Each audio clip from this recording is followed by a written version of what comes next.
maybe. Here we go. We All right, should guys. probably put together a little snippet of that first like 30 seconds of every show when we're like, is it ready yet? Is it ready yet? Oh man, that's a great idea. Like 10 or 15 seconds and nothing but burnouts. What do you guys think? Let us know. Hit the comments. Say, hey, yeah, we want burnouts for the first 12 seconds of the show. All right, guys. Well, Yeah. welcome to episode 88 of the Drag Drive Repeat Show presented by Summit Racing. Episode 88 is going to be a big one. Big one. We got 4 guests on here. We have Jay Blanchard and John sitting live in the JayWire Solutions facility. They're going to be talking about a twin Torque Storm supercharged car with twin blow-off valves and a wastegate on the cold side. It blows my mind. We talked about it a little bit in episode 87. He's on here to explain kind of how that works and all that. And then we're going to release another round of the Drag and Drive Awards, who's getting what at PRI. And then we're going to have Josh Rich and Mike Smith on to talk about their experience of being complete strangers that met and competed at SICK 66 Drag and Drive a few weeks ago. Mr. Eric White, will you hit that intro video? Let's do this thing, man. All right, let's do it.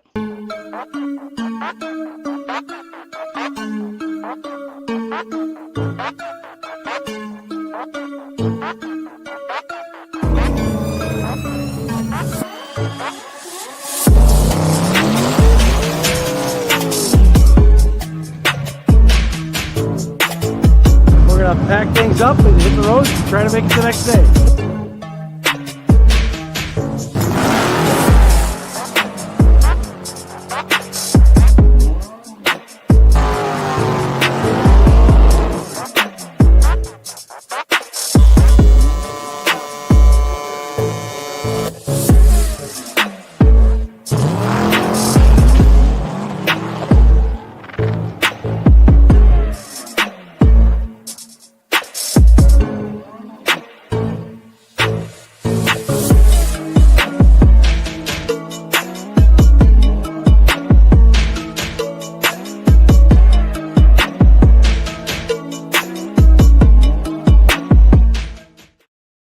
All right, guys. Again, welcome to episode 88 of the Drag Drive Repeat Show presented by Summit Racing. My name is Mike Narks. I am the host of the Drag Drive Repeat Show and news.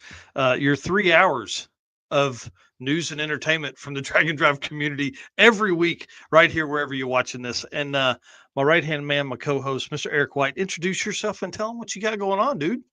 Yeah, I am Eric White, the co-host of both the show and the news. And like you mentioned, right-hand man, which means I do a little bit of everything around Drag Drive Repeat, help out with the circuit, help out with those that are watching with events that you guys put on, do artwork, video editing, photo editing, taking photos, literally. RHM means whatever needs to be done is kind of what I'm doing. So before we kick off completely, I need to give a shout out to my wife for putting up with me for 19 years as of today. So Man. I know she's going back to work for a little bit tonight to take care of some things. So if you're listening, thank you for putting up with me. I haven't had a car for 19 years. I think she's the only thing I've kept that long. Well, hey, listen, when you find something good, you got to hold on to that thing, right? Yep, that's right. Well, that's pretty awesome. Well, 19 years, man. That's cool. And that's how long you been married? How long y'all been dating? What's the 19 years there? Yep, 19 years is how long we've been dating. We've been married for 11, so it was Man, it took a little bit to get to that's that all right. point, but She wasn't going anywhere. that's right. She knew what she had. That's awesome. Well, guys, you know how this works, man. We need loving, supporting wives like Eric's. We appreciate you, Rachel. You're awesome. And then we need race car friends, man. They make this whole world go round. The shares, the likes, the comments, all that kind of stuff. You guys really drive a lot of interaction for us, and we appreciate that from you guys out there in the world of the Drag and Drive community. And then we also appreciate our sponsors, man. The PRI Awards show wouldn't be possible without these sponsors that are all listed right here. You know, the travels we do, the 14 events we go to a year, all that kind of stuff wouldn't be available without them. So thank you to Summit Racing. Thank you to Molly Motorsports, Driven Racing Oil, Car Chains 3D, WAF Racing, Performer Built Transmissions, Howard's Cams, JayWire Solutions, who's going to be on here in just a little bit, Sweet Patina, Power Tube TV, and Racing Junk Classifieds. Y'all listen, can't do without all of those. And Summit Racing Speed Legacy began in 1968. I don't know if you knew that, almost 60 years ago, as a one-man startup, and is now the world's speed shop with 4 facilities, huge facilities, and 200 plus catalog editions. Great catalog editions. I feel like Trump when I just keep repeating that stuff. They feel your passion. They save you money. They deliver fast and offer top-notch customer service for more than 1,500 brands. Make sure to download the Summit Racing mobile app for easy access to speed parts. The fan right in my mouth here. And then you can find them on Facebook, YouTube, Instagram, and TikTok. They do a great job on social media, but you can also find them on the On All Cylinders podcast and website for more automotive discussions, kind of like what we got here. From humble origins to the social media lane, Summit Racing stands by your need for speed. Find all your stuff, everything you need, OEM parts, aftermarket parts, everything at summitracing.com. Oh, all right. yeah. Let's talk about fun stuff because Mr. Derek Putnam has been cranking out some amazing articles, and our boy Tommy Dupree was kind of a featured guest the other day on one of Derek's SICTA magazine articles. And so basically, Tommy was talking to Derek about how he's followed Drag Week since the beginning, but it wasn't until 2021 that he actually raced the vehicle himself. I thought that was pretty wild. 05 to 2021. That's a long time, man. And I wonder if that's kind of what we're seeing right now is those guys that have followed it for a while that had other life obligations are now old enough or have enough free time to where they can go, hey, I'm going to do that.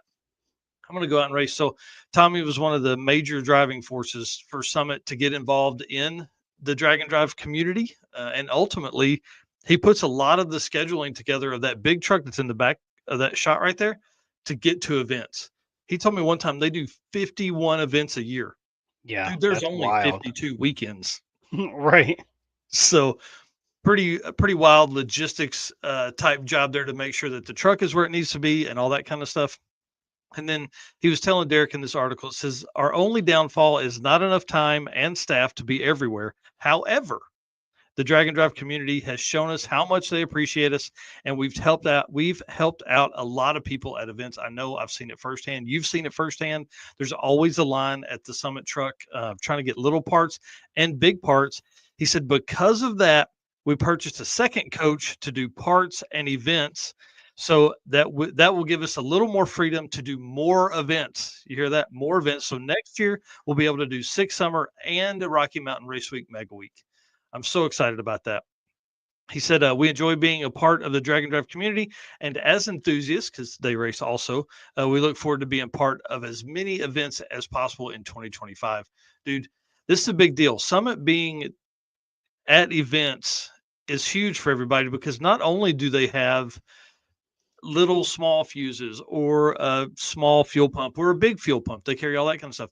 But dude, helmets. He said they sold out all 15 helmets at Sick Week because what happens is people show up down there and their helmet is out of date or it's not, regulated to that level anymore, or it wasn't even that in the beginning. We've seen so many people show up with motorcycle helmets. Yeah. So big shout out to Summit.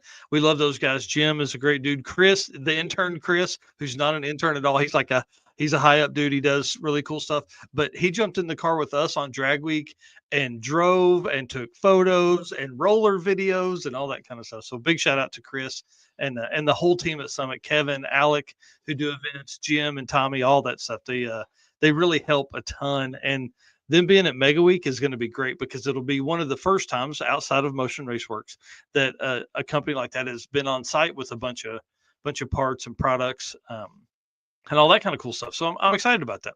Yep. Tommy here saying thanks, guys. The community is awesome. Yeah, I say it all the time. The drag and drive community is the best community out there of anybody any community I've ever been a part of. They're the best for sure. Well, the new truck, I know it's not already tagged up and stuff like this one here, but dude, somebody took a banging roller of the Summit. That was a ton of fun. We couldn't pass up that opportunity to get some rollers of the Summit truck heading down the highway. Yeah, if you haven't seen that, that's on the Hot Rod Drag Week 2024 Day 2 album. I think day 3. Yeah, day 3 because we were at Martin. Yep, man, great stuff there. A lot of photos in that, more than probably more than 4,000 or 5,000 photos you posted already from Drag Week. Yeah, And, I don't know what the number is, but it's been a ton. yeah, and a few more days left. All right, well, guys, listen. I know I'm not wearing a Drag Driver Pete hoodie like my boy Eric is, but I am wearing a Central Victorian Drag and Drive hoodie. Big shout out to Dave Curtis. But you can pick up your hoodie and your t-shirts right there at summitracing.com. There's more parts and products that are coming for the summitracing.com stuff for Drag Driver Pete. So I'm excited to see what the next few months bring. And again, this is super cool of them to do that. I really appreciate them doing that. It's awesome. Oh yeah, for sure. Yep. All right. Well, let's talk about some Drag Driver Pete stuff, because your boy's been working really hard on national level event stuff to get like the top 100 and to get really the Drag and Drive World Champion points put together. That's really taken a ton of my time the last 10 days probably.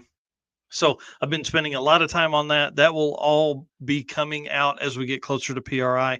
We've been posting a few things, talking about a few things, obviously here on the show, but then also on the website. So if you're not on the Daily Dose over there, you need to do that for dragdriverpete.com.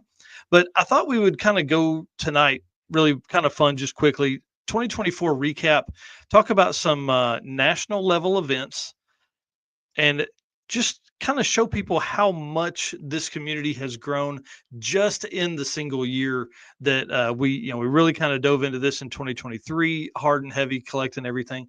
2024 is absolutely intense.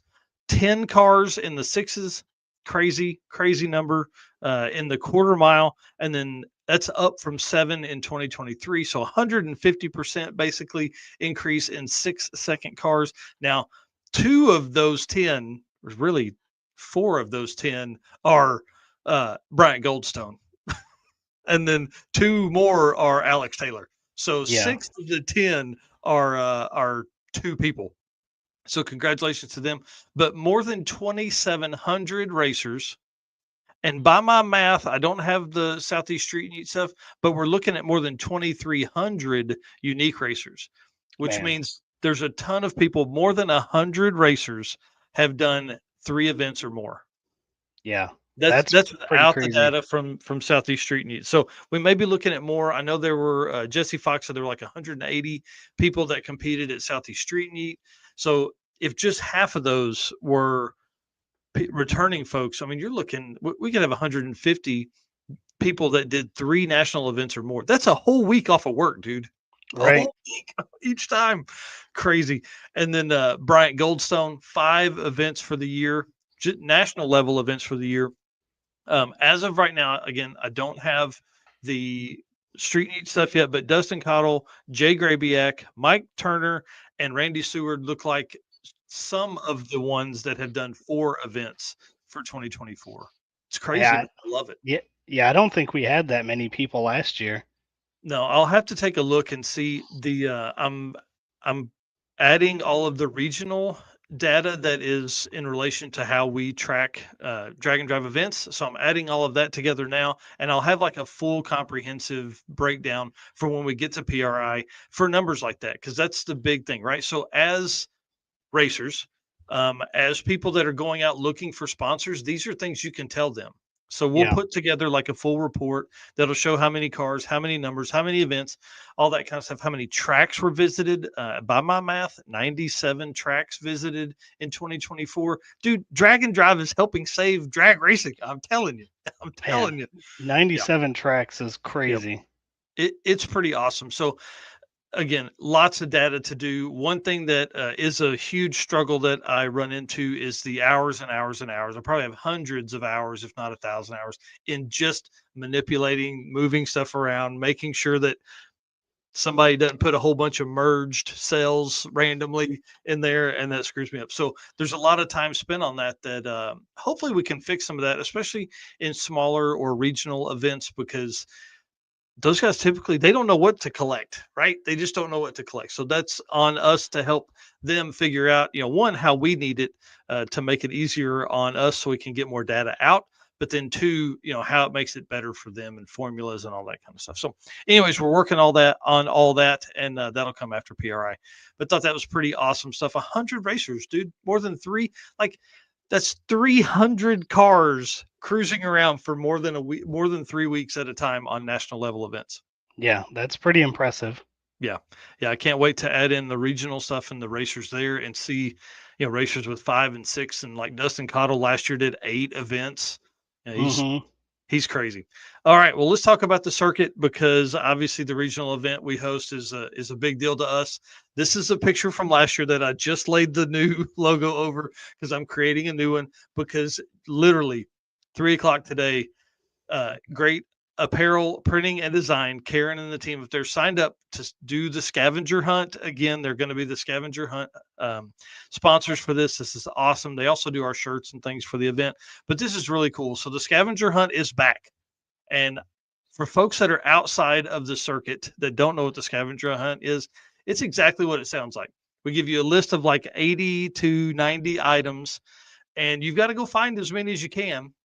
And so the Odoms and the Roberts, Josh and Danny Odom, and then Brandy and Aaron Roberts, both tied last year, like 800 points. I don't know what the final 800 or 805 or something like that. Well, I made it a mission to put almost all new items on the list this year. So we'll see how creative they can get this year. But essentially, you'll get a list. What's really cool about the way we do the scavenger hunt is you don't get the scavenger hunt list until you turn your time slips in on Saturday.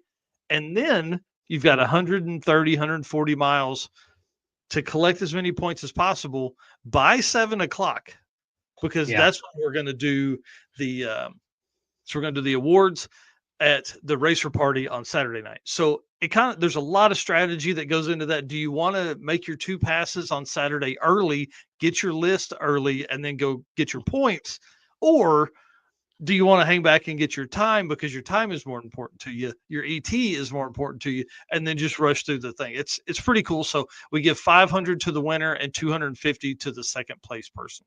So yeah, and it's super competitive. So if you're gonna go in, you better go all in. Yeah, we had 20 teams last year, 20-ish teams last year, and I think most everybody was like in that 400 to 450, and then these two they got their sheets early and just hammered it out. Man, they were going pretty wild. It was awesome. So again, the circuit in just a few months here, we're looking at like 5 months, something around in there. Yeah, I'm not nervous at all. Are you nervous? Nah, I'm good. Not at all. Well, let's keep rolling, man. Lead us into the Driven Racing Oil event updates, please. Yep. Driven Racing Oil is the performance engine oil that can do it all. GP1 is the ultimate oil for any race or performance application, whether launching hard at the drag strip, enduring the extreme heat of off-road and circle track, or pushing limits in top field drag boats and demo derbies. Winning racers choose GP1. Compatible with engines from classic hot rods to cutting-edge race machines, GP1's unique surface cling and high zinc formulation ensures superior wear protection, particularly for flat tappet camshafts, while solving issues like cylinder washout with methanol and ethanol fuels. Crafted from the legendary Bradford, Pennsylvania base oil, then enhanced with state-of-the-art additive packages, GP1 offers the best in protection and performance. And as you guys know, you can follow Driven Racing Oil on Facebook and Instagram, or you can head over to drivenracingoil.com, pick up your oil and your swag. Yeah. And Paul Snyder, you can shut up, sir. I figured that was a perfect time to pull that one up. And hey, I've been running through 18 minutes straight. I think I talked there. Well, talk to us about this here, man. Yep. So Mike Mayo posted in the Battle of the Streets. He asked how many racers wanted to run the event next year, averages or heads up, eliminations, and add index classes. Answers were, all over the place on that. The consensus seemed to us that folks definitely want a drive and they want to race heads up, which makes it a true street event. Yeah, that's kind of the struggle I had with reading all of it. Everybody was like, we love the drive, but we really want heads up elimination stuff. Okay. Yeah. It's 30 miles. That literally turns it into a true street event, not a drag and drive. But hey, whatever anybody wants to call their stuff, they can do that. We don't relegate that over here. But pretty, I would say there were like 70 comments in that post, and pretty interesting. So good reads there. I think some folks, as we get into drag and drive, they maybe miss the point of a drag and drive. It's to spend more time on the road and things like that. But I did like, a lot of people were saying they didn't, leave the trailer somewhere else and drive to the track. So I thought that was kind of cool. Yeah, and again, this can be kind of a feeder to some of the, one day event, to a regional event, to a national event. So Yep. the concept of it's good. It's just that struggle of how do you classify it as a drag and drive or not. And Yep. Yeah, that would be the hard part for a single day event. We'd love to see some racing in the morning and then driving somewhere for a checkpoint and then racing in the afternoon. That'd be really cool. I don't know how long test and tunes are open everywhere else, but you could probably do that at Tulsa. It'd be pretty close. Well, let's talk about the last events for 2024, man. This is it's pretty wild. winding down. Dude, 2 more events left in the year. It's crazy. So the Road Trip Drag Challenge in Australia, it's their last event of the year, man. This is number 3. So November 15th through 17th, that's this weekend. They start in 2 days. So pretty crazy. Yeah, it's wild to think that, man, I feel like we just left PRI last year and here we Yeah. are in end of or mid-November and talking about the last 2 events of the year. Yep. And then Texas Cruise and Chill, finally, man, I'm so excited to see these guys get this event off. Fingers crossed. XRP, Texas Motorplex, and Houston Motorsports Park or something like that. December 12th through 14th will be at PRI. But for the folks that aren't going to PRI and want to do something, this is going to be a good event, like 500 and something miles. This is going to be a fun one right here. 3 tracks, 3 days. So it should be a good experience. Yep. Destroyer 1320 jumping in here. What's up, man? Hey, buddy. All right. So the last event for the year is going to be, for us anyways, PRI. Again, guys, booth 4904. Make sure you either screenshot this or download the PRI app and put in there booth 4904. Make sure you guys come by, say hi, pick up the one-off cartoon head stickers of Mike and I. There's only limited number of them, so probably roughly 100 per day. So want to make sure you get those. I'm live, Paul. I can't talk to you, sir. We're live right here. So again, 4904. Make sure you come by the booth, say hi. We'll be right by the food booth, so you guys can grab some food, come hang out. We're going to be heckling people the entire time. So if anybody is standing in that line, by the time they get their food, they're going to know what a drag and drive is, I promise. Oh, yeah, that's for sure. And then, our big thing here is the Drag and Drive Awards. So that is going to be presented by Summit Racing Thursday morning, 11 a.m., room number 241. So make sure you guys are there before 11 a.m. So we kick off that show.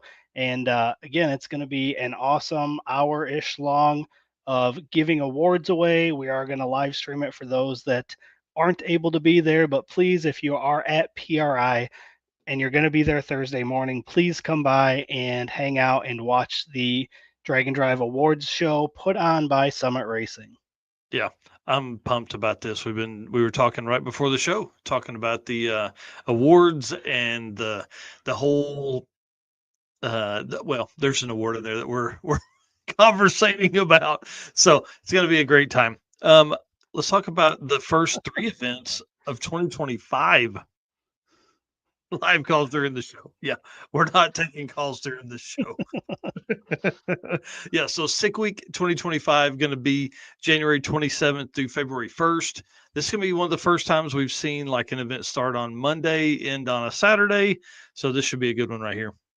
Yeah, I kind of like the idea of that. That gives people that work Monday through Friday that maybe can't get off a day to come and watch the final day. Everybody, putting their stuff on the line, hero passes, and hopefully that'll bring in more spectators, ending on a Saturday.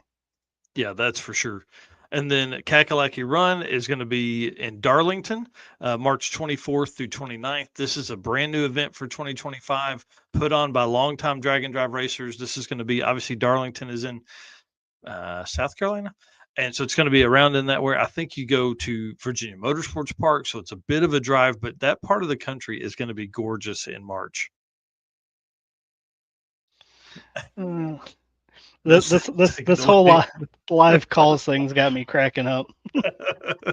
Yeah, we're not doing those. I'll tell you right now, especially not from Paul Snyder. And then, of course, the next event, the Circuit 2025, April 3rd through 6th there at Tulsa Raceway Park. The reason I bring this up is because if you think about it, that is literally January, February, March, and the first part of April. So really 3 months, and there's 3 events.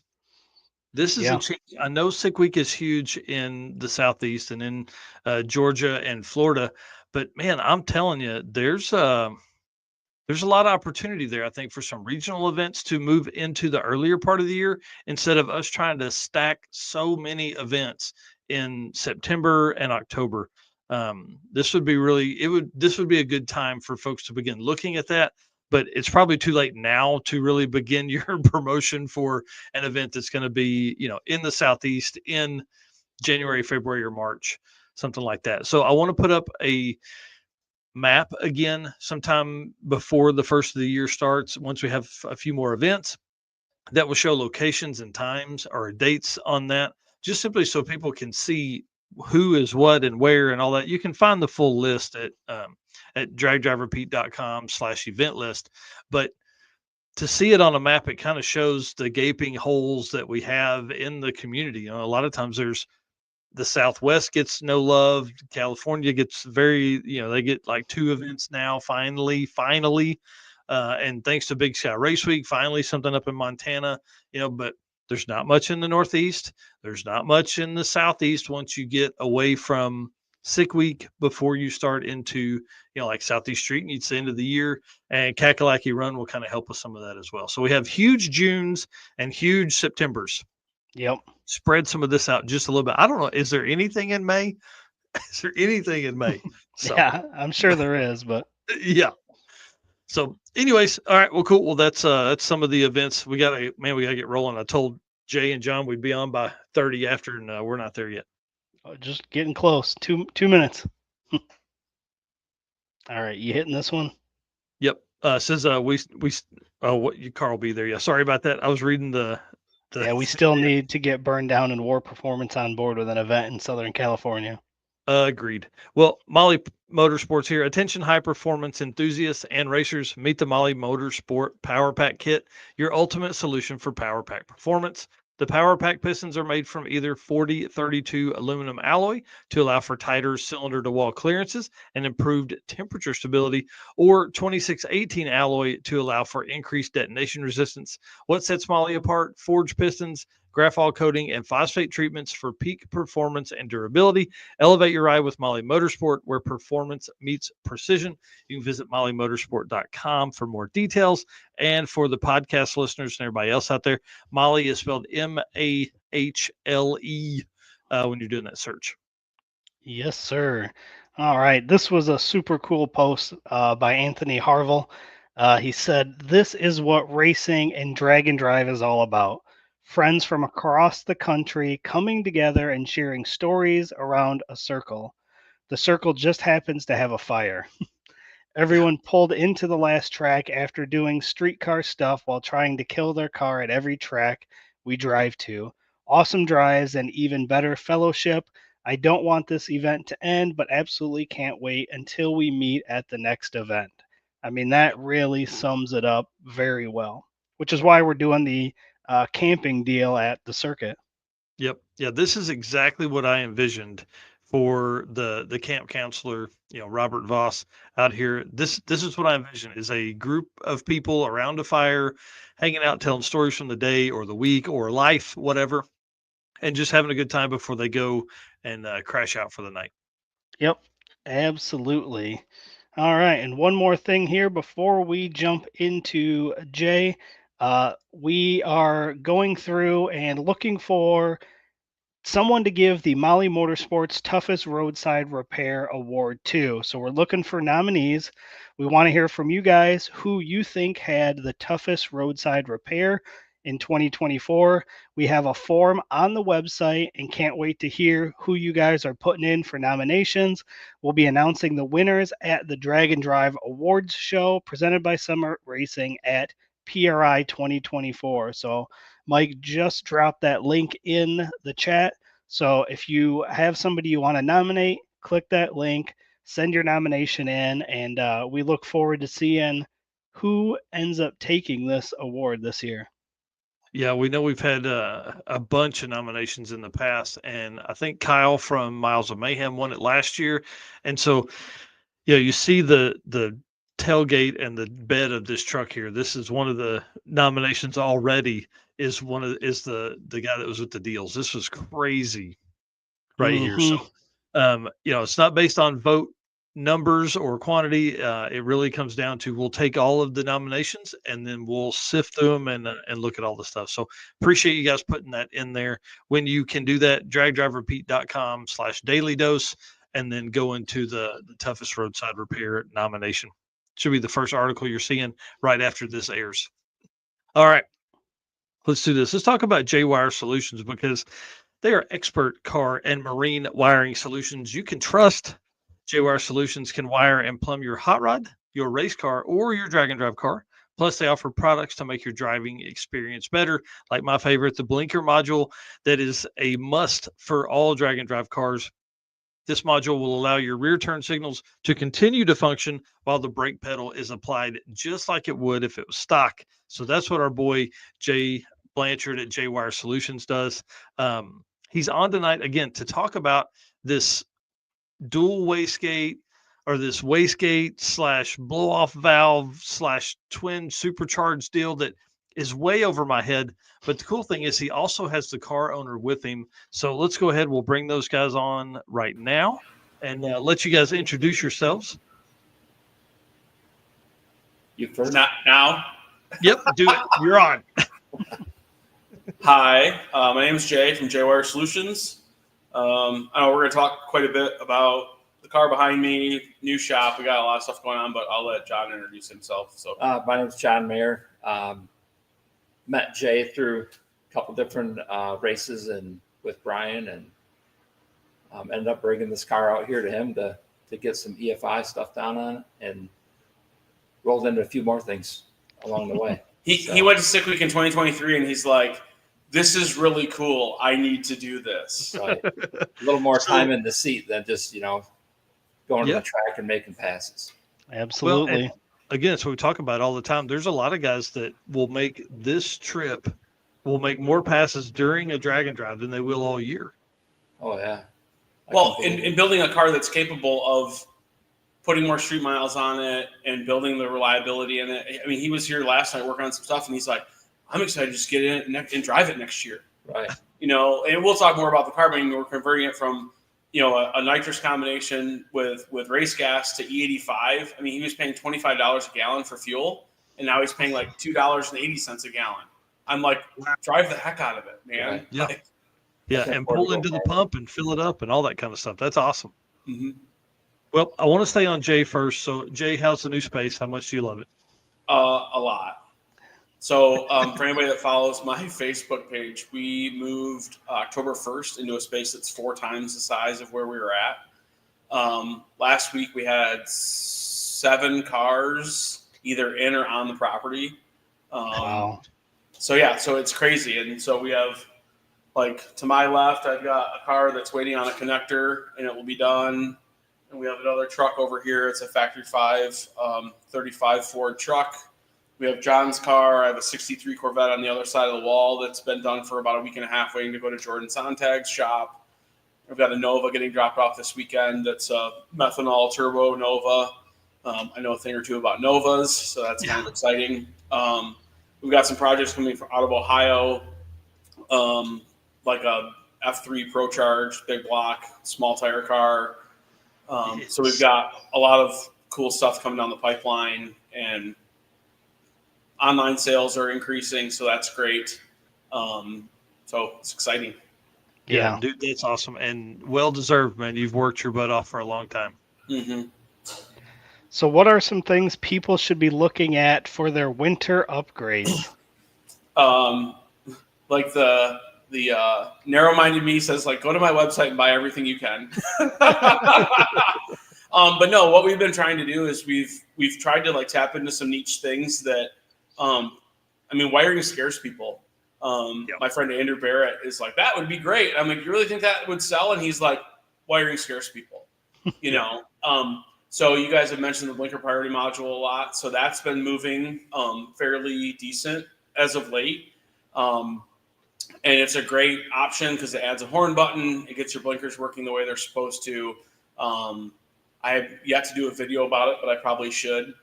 John's car's outfitted with one. I think we've sold 5 of them in like the last like 2 weeks. Nice. So that's awesome. And then a week and a half or so ago, we came out with a product that's got like a large relay on it with fusing capability. Going back into like the wiring scares people. I mean, a lot of times people get to the end of the season, they're like, all right, my stuff's not broken. Like, what can I do? You want to upgrade to like IGN-1A coils from like a stock coil, like on an LS application, or you're looking at doing a bigger fuel pump. And a lot of times, well, I'll stick kind of in my lane with Holly. You got a 30 amp relay that's set up to run your fuel pump, run your injectors, and run your coils. It's just not enough, right? And so as we really talk about drag and drive and what it is, the need for reliability, it should be a very high priority thing for you. And so we put that together. Like I said, it's got a couple of large fuses in it and a smaller fuse, and it's got a 70 amp relay, and it's got the appropriate wire gauge and all that kind of stuff. And the price point escapes me, but again, it's something that you can pick up. It's kind of an all-in-one package. And so that's great. As far as I love the go. Right, and I love the packaging on that. We talked about that a couple of weeks ago. It was just simply about how much easier that would be. Because that green wire that comes off of the Holly setup, there's so many pumps that are run on that. Dude, I can't imagine the level of heat that little wire is building based on that. Yeah, and what you can do, like with that module specifically, the green wire you can use to turn on the secondary relay, or if you want to go like right out of pin A2, which is actually what turns that green wire on, you can do that also. That's awesome. You're kind of the green wire is like, oh, this relay can fail, and then it's not going to turn the other relay on, so you've got a little bit of thanks, Rob.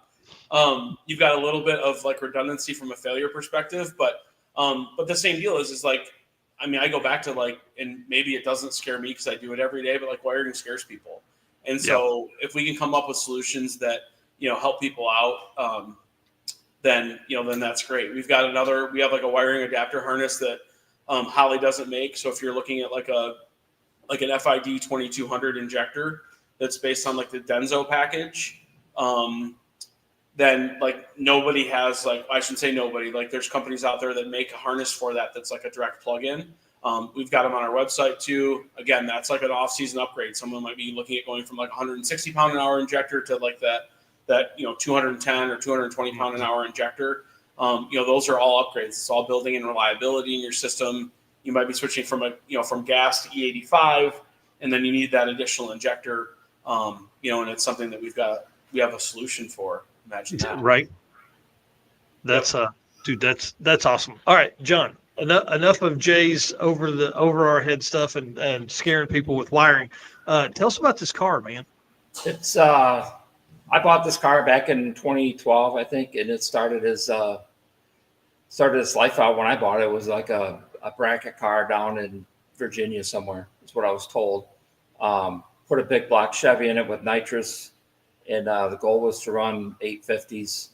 And we went out there and we did that, and then I started doing a little bit of no prep stuff with it. It just wasn't fast enough for the no prep thing, so I quickly kind of turned my eyes towards driving it more, and the drag and drive stuff, and having Carl Stansel and Brian and Jay and some of these drag and drive guys kind of talking in your ear a little bit got me excited about it. So we ended up building this new engine. It's a 555 big block Chevy, twin 84 torque storms, and just kind of a whole new combination. So to me, it's all new. I haven't had EFI before, so kind of relying on Jay and his group of professionals to kind of help us get that going. And the Go Fast Productions helped me with the chassis, all that stuff. Put in different rear end in it, shocks, all the things that it's going to take to go fast. And yeah, it's been great. Whole top high performance. Put the engine, did all the machine work for the engine, and Go Fast assembled it for me. So nice. So what's some goals you have for the car?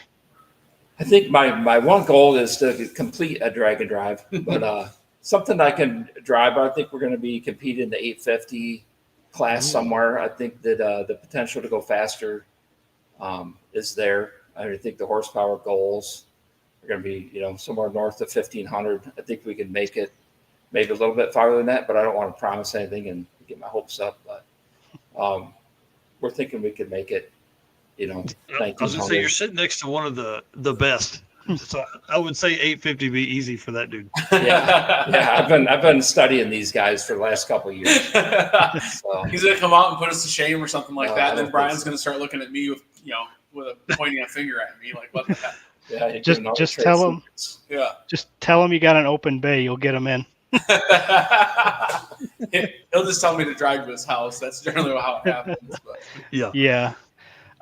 So I know you kind of mentioned some names when you were talking about the powertrain, but what are some of the sponsors you want to give a shout out to? One of them is Go Fast Productions. They do roll cages, chassis work. He's got years and years of drag racing experience. He's helped me out, and he's helped all kinds of people get into drag racing. A lot of big block nitro stuff through them, which Jimmer Klein, he's awesome at it. Torque Storm Superchargers. I went looking for a new power adder and went talking to them, and they kind of helped me out a little bit on this thing. And it's been a fun project. I've never had a supercharged or boosted application before, so it's something new to me. So again, relying on the folks who've done this before and had experience. Whole top high performance, all the machine work, and he's done a great job for us. He's fast. He gets stuff in and done. Very professional. JayWire, of course, we bought a lot of the products and taken a lot of his recommendations, and it's really turning out sweet. If you guys could see some of the wiring that is in this car and how it looks and how it's laid out, it's pretty phenomenal. I'm pretty excited about it. And then Perfect Automotive, they supply a lot of parts to us, little pieces. They come through in clutch situations when you need something.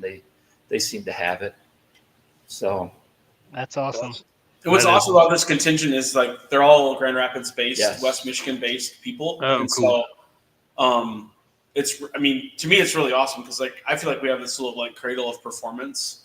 As you mentioned, like Jimmer's been doing chassis work and big block nitro stuff and small block nitro stuff for that matter for a long time. And he's just a wealth of knowledge. He's been over checking out this car a couple times and we've bounced ideas off each other and I don't think this is going to work. And he's like, oh yeah, well, if you tweak on this or you do this right or whatever, so I'm like, and it's like, you got to be a sponge around him, because he's done so many things that, he's a long time, he's an 850 racer guy. I mean, he's like the feared 850 guy. Right, and I feel like we're like making inroads on that feared 850, Nice. but I feel like you show up and you're like, crap, Brian's there, Jimmer's there, right. The Mark McGill's there. I mean, Roger Wardell's there. Like now we have like these, Right. we have 4 or 5 850 people, and I'm sure I'm leaving people off the list. I don't want to offend anybody, but you go to that and it's like, oh crud, 2 years ago, import versus domestic in the semifinals, we beat McGill. We went 850 with a 2 to McGill's 850 with a 3. Oh, that was the semifinal round, and it was like. And I think Jimmer, we beat him in the round prior and we went like 851 and change and Jimmer went 849 with a 7. He went under, you know what I mean? It's just like, so like the 850 cradle, and just like Go Fast people, ironically enough, that's Jimmer's company's name, but like the cohort of people like in this West Michigan area that are doing like what I think is like really awesome work is really cool. Well, and to have a group of that level of racer or that level of company close to you, dude, that's huge. Because you go somewhere else and you've got friends and you guys can beat up on everybody else. Yes. Exactly. That's the hope. Yeah. Well, John, last question here. Why that car? Why did you buy that? What's the story? I think this car, I've always loved the 69 Chevelle, and some people say I have this passion for orange things, but the car was just something that just caught my eye, and I went out there looking for it, and it was it was in pretty decent shape body wise. Just bought it as a roller, and then it was just orange. And as it was getting the cage put in it, everybody's like, "What are you doing with the General Lee?" And it was just kind of funny that we're like, "All right," for a joke. I said, "Well, it's the General Motors, so it's not really General Lee." So that's kind of, we put the stickers on. Nice. And we went down to Brown County, and we had some fun down there racing, and everybody loved it, and the kids loved it. Mm-hmm. And so on the roof, you didn't see it, but it's an American flag. This is General Motors. So we stuck a little magnetic antenna on the back. We had fun with it, but it kind of stuck, and everybody's like, "You can't paint that car." So it's kind of going to stay kind of the motif that it is, I guess. How It's cool. got this patinaed orange about it. Yeah. Now it's Yeah. If you put any tape on it, the paint peels right up under the tape. So, Yeah. I love patina. I opt to put tape where there is no orange, so then I don't have to be like, John walks in and he's like, "Hey, there's less orange on the fenders." I'd be like, no, not on my watch. Not today. Well, let's get into the reason you're here, because we've got a few minutes of explanations here. Dude, when I saw this, it really blew my mind. So here's the thing, right? For folks that are watching this at home, the two black pieces that are on the cold side are blow-off valves, which is generally what will regulate your boost going into the engine. But what really tripped me up was this other port that's on here. And so, of course, I messaged Jay. He's like, "Oh, it's a wastegate." He had it posted on the JayWire Solutions Facebook page that they were using a wastegate and controller to kind of really start dialing in the boost. So, of course, I messaged Jay, "What the heck is happening?" So, dude, kind of walk us through a little bit of this setup, and we'll get into why and how it works and all that kind of stuff. Yeah, so I'm gonna try and not ramble. So my apologies if I do get rambly, but what I want to come out and say is what we're doing is not new. The application might be a little bit different than what other people have used it for, but it's not new. So Mark Mickey started working with Fuel Tech and Turbo Smart. This is a Turbo Smart product. So I know Mickey 2 years ago, I think, started working with Fuel Tech and Turbo Smart with their e-gate. And they're doing some things with exhaust energy and regulating charge pressure side with an electronic system. Eric Yost competed in Sick Week in 23, I think, won his class. And if you look at pictures under the hood of that car, he's got an e-gate on his as well. Mm-hmm. Devin has tested this with the CO2 option, which is what we have, not the e-gate, the CO2. Turbo Todd Maher has been 345 at 230 something mile an hour to the eighth, and 514 at 270 something. And he's running, I believe, an electronic gate on the charge pipe side. And if you sneak some pictures of an orange Bickel Camaro from Evansville, Indiana, then you will also see that he has, can't go wrong with orange, you'll see that he has a wastegate installed on the charge pipe side. I've cleared that with Ryan, that I can talk about that, but it is clear as day in some of his pictures. So What we're doing isn't new.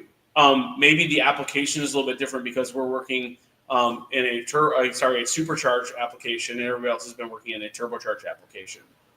So that's kind of circling back, because I don't want to take credit for being I'm the first person to do this. A lot of people have tried this already.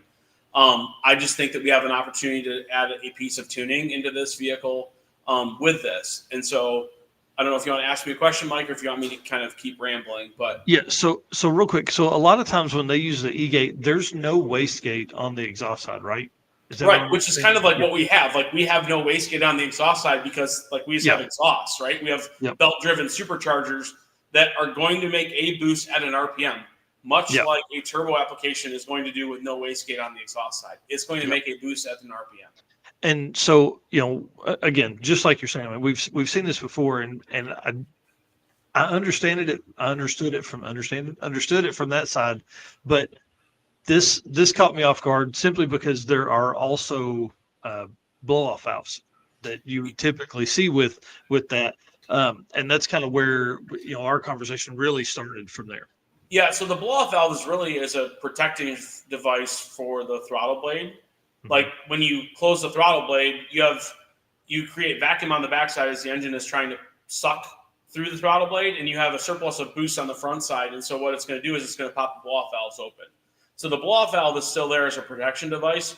The way that my intended strategy to run this is it should function just like a blow-off valve, but I didn't want to bend up a throttle blade on a Motion Raceworks throttle body like the first time that John sidesteps the throttle, and we try and pack 35 or 40 pounds of boost through a throttle blade that's closed. Yeah. It didn't sound like a cool project. So those are torque storm blow-off valves you see there.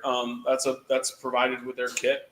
And like all machined in Grand Rapids, so I'm gonna give them a little plug because like all the stuff you see in that picture is machined in Grand Rapids, which is really cool. Yep. Scott and the team, Chris over there, like this is what they do is build superchargers. It's really cool. So right. And so the 88, you said 88 or 84? 84. 84. Yeah, so I guess you would need that size of a supercharger to make that kind of power that you're looking for. I mean, so twin 84s, I'm not sure. Like, I don't nerd out on the airflow numbers. I'm not sure. I don't know. I know Scott has them on his big black Oldsmobile, and he's made 1900. Yeah, so Scott's made 1900 with the same. Wow, that's awesome. Yeah, and I love the uniqueness that this will create with the twin superchargers. Yeah.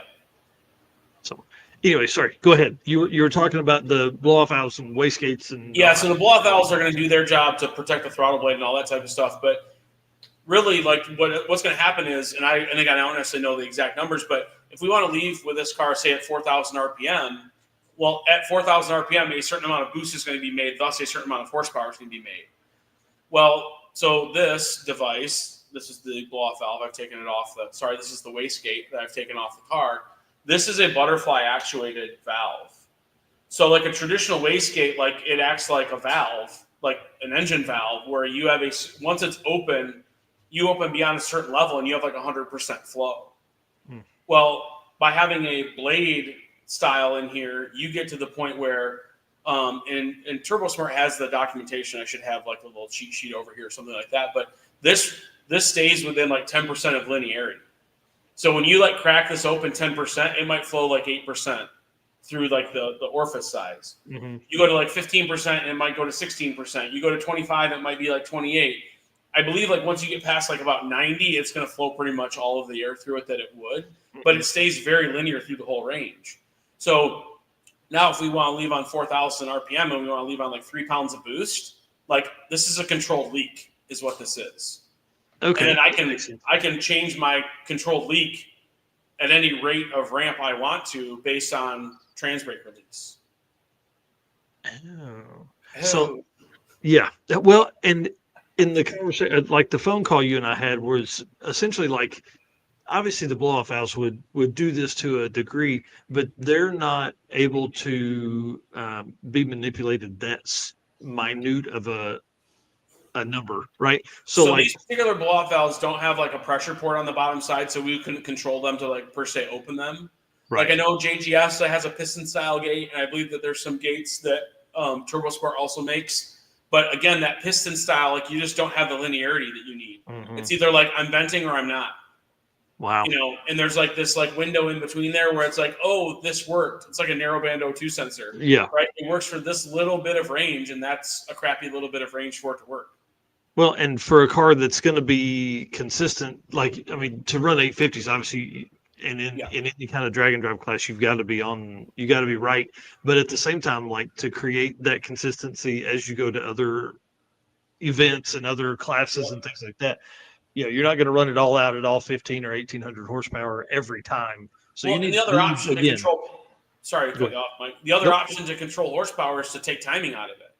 So then what do? I take a 555 cubic inch engine that makes a boatload of torque, and I'm shoving a bunch of boost down its throat, and then I retard the timing down to single digit timing, and then I burn exhaust valves out of it. Well, that sounds like a lot of fun. No, it doesn't. So then it was like, how can we boost regulate this thing like we would a turbo application, and then ramp the thing in, and then not necessarily have to worry. We can still pull timing if we need to.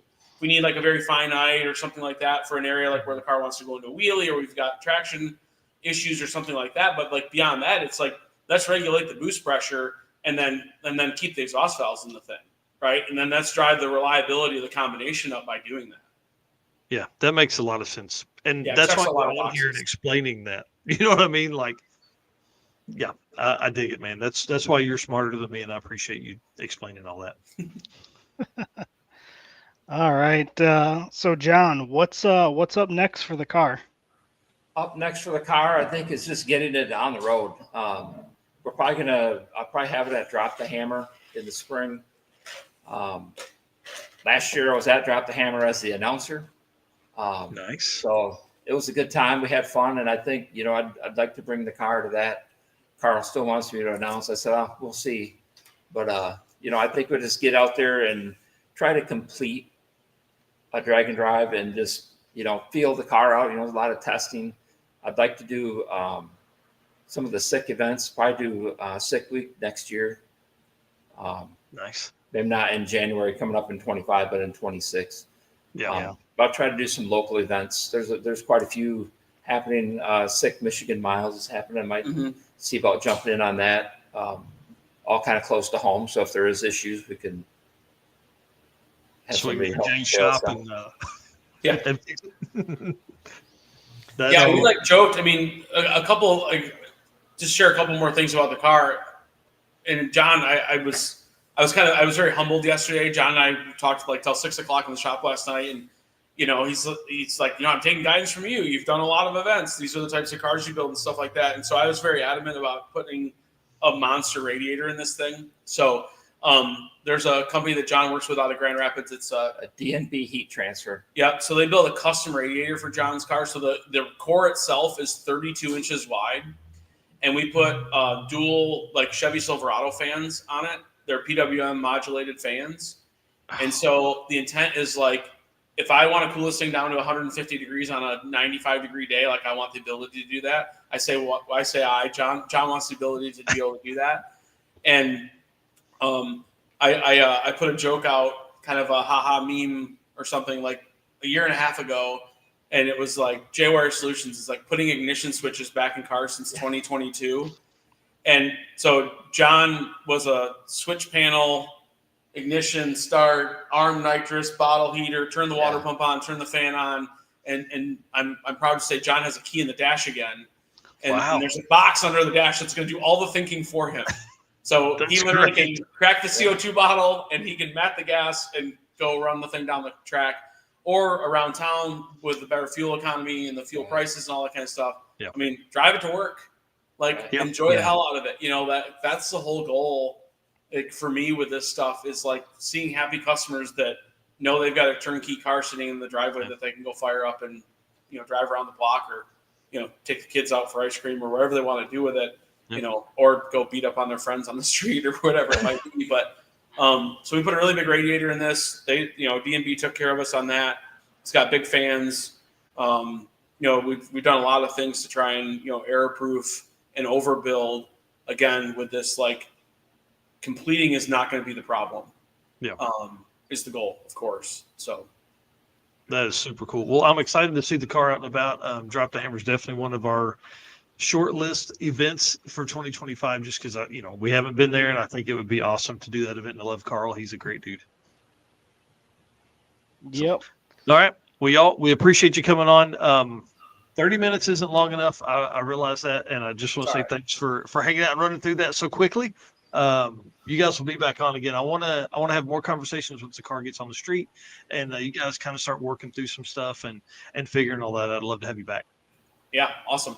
That's been fun. Thank you. Thank you very much. Jay, we'll talk soon. All right, see you. Thanks, guys. Dude, how fun. That's super cool. That's why I love Jay. His brain is way bigger than mine, and he can explain stuff like that makes sense. And so that's pretty cool.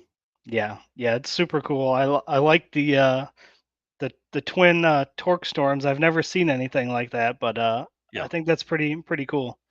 Yeah, I'm a fan of that. And again, looks a lot like a turbo setup, or it's a centrifugal blower or whatever you call that. Right. So it just makes sense on that side. And I love the piping. Can't wait to get close to that car and look at it more. All right, we got to get rolling here. Guys, just want to say thanks again for being our race car friends. Thank you so much for the folks that are making comments tonight. Comments are doing well. See you out there, Paul Snyder, still making comments. Thanks, buddy.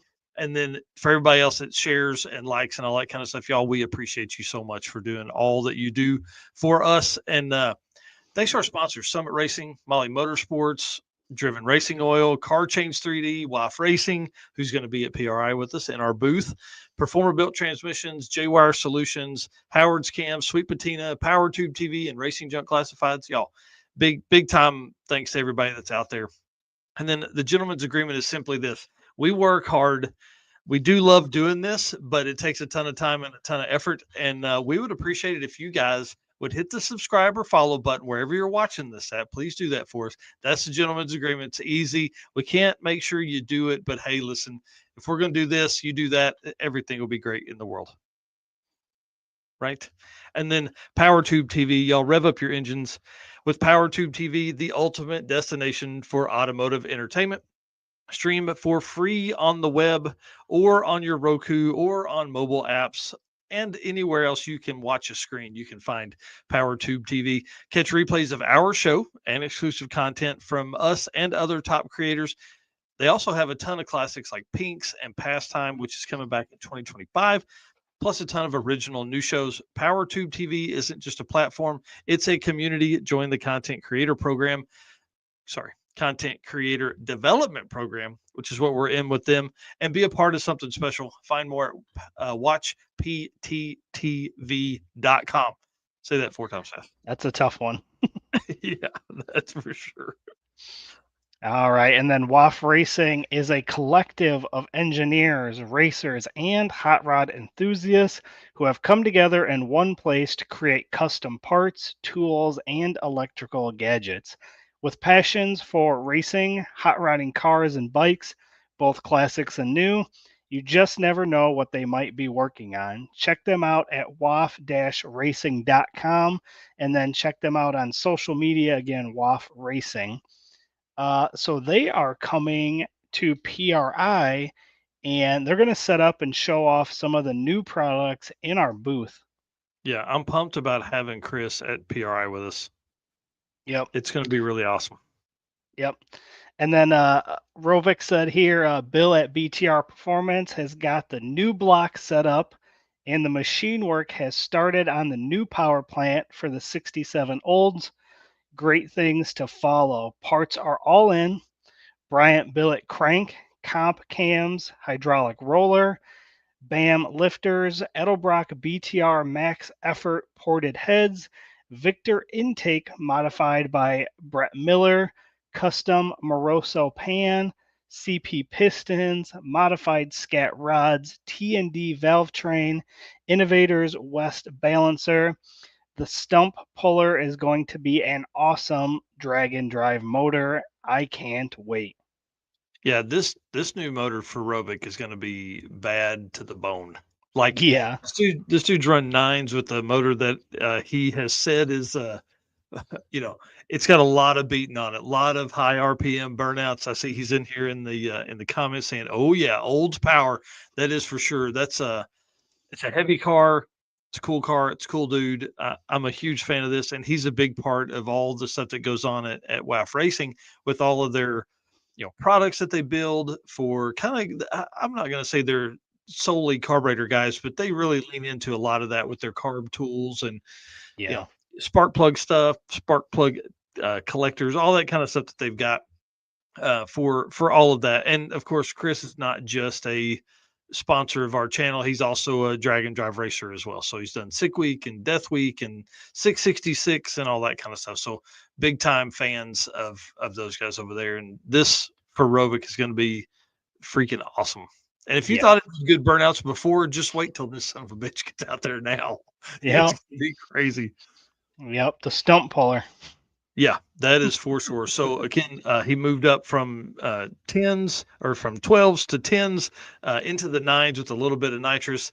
And then I can only imagine he said ultimately 850s is kind of his goal with this car, after he gets everything sorted and everything like that. So if there's anybody that can do it, it's him. And, he won our Road King award last year for driving 30,000 miles to do drive events across the country. So it's pretty crazy, man. He put here in the chat our hashtag KCA, keeping carbs alive. Yep. That's and exactly also right. said no tires are safe. That is right. We know that. I know during 666, he actually had to buy a set of tires midway through the week. So it's going to be crazy. Speaking of 666, I see Josh and Mike in the backstage area. So we're going to bring them on here in just a minute. We got a couple things to talk about, but I do want to give them a heads up. So, dude, let's get to it, man. Let's talk about Howard's Cam's community segment. Yep. I will jump in here. Let me hit this video real quick and we will get rolling. Hello, ladies and gentlemen. Harris from the Monoxide Podcast. Real quick, Howard's Cams was founded as a racing cam manufacturer almost 80 years ago when Howard Johansson created Howard's Power and Racing Equipment in 1945. Howard's Cams has always used on-track experience to design the most powerful designs, and today they have an even greater group of experienced racers in circle track, drag racing, road race, mud bog, and marine. They use all this input plus the most advanced computer software to design the most competitive race-winning products.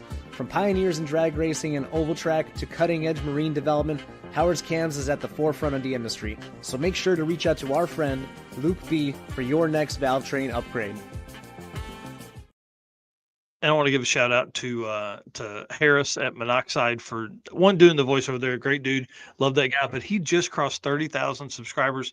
And man, I'm going to tell you that kid is going places. Yeah, that's awesome. I saw that today as well. Yep. Yeah, good job for him. Good on him. He's earned it for sure. He works very, very hard. Yep. All right. Well, you guys know the Howard's Cam community segment is where we check out everything from the community. So cars, events, anything around the community. So Donovan Linwood has cut the cage out of his Mustang. Did you see that? Blows my mind, dude. Yeah. He won Rowdy Radio at Rocky Mountain Race Week, calls in a driver mod for Redwood Rally and has Marissa drive it, takes it home and cuts out the cage. Dude, this car was fast. This car was fast.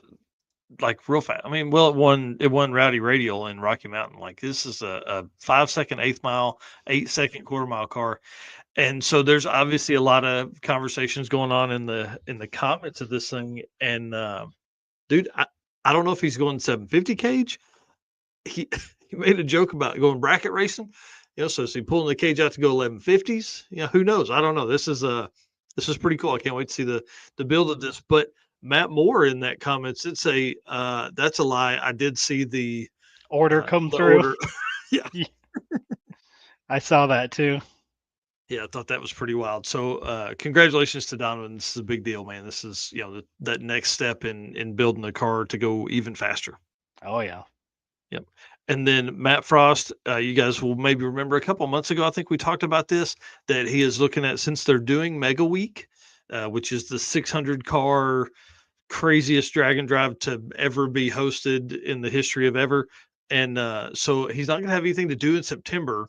So he's talking about putting on a regional event. I'm really excited about this, to have that level of promoter step into regional events. And so he basically asked, for the 3-day event in September, what do you guys want? Do you want a Thursday, Friday, Saturday event, or do you want a Friday, Saturday, Sunday? And he asked for comments. Obviously, let everybody know.